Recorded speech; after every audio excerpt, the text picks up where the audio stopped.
the window in the one light of today. I was very keen after Riders to the Sea, which was my first opera and set around the turn of the century, to do something modern. And I was very, very excited that Henze is still alive. So I went to see him. And whatever doubts I had before I went to see him, when I'd seen him, I thought, this man is so awake. He has been very ill, but he's so awake. He's so alive, and he holds so much of the previous century in him. You know, shoved into the Nazis at 16, miserable. Was put in charge of tapping a phone, decoding phone stuff because of his great ear, because he was already a musical prodigy.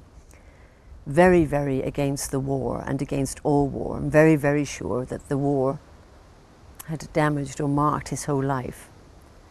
That I thought the least one could do is to give a tribute to a man who has lived bravely and written beautiful music, to try and tell his story, or the story he wants to tell in the opera. So I'm excited by that aspect of it.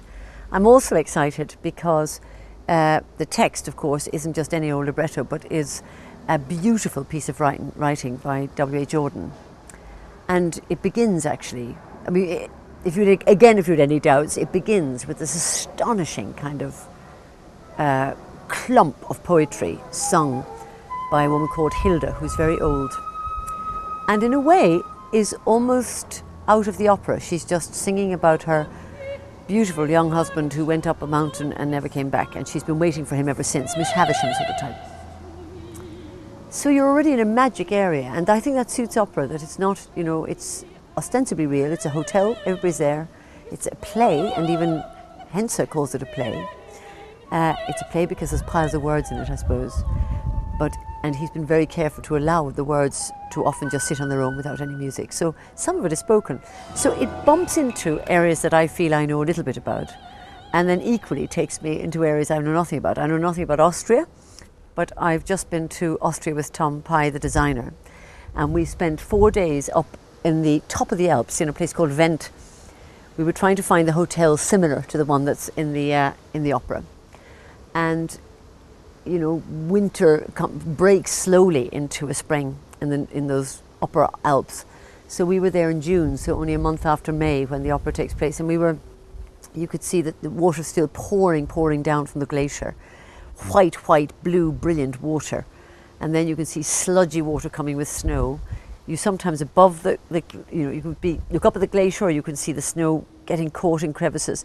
And we walked through these unspeakably beautiful fields with flotillas and buttercups and daisies and grasses, and just the most magnificent range of colours in these beautiful fields. And yet death lurks in the mountain. So in the same way as in Riders to the sea was the thing that lurks to kill and to be the thing you're in awe of. Here we have the berg, the mountain, is the thing that really shocks people in Central Europe. And I suppose for Henze,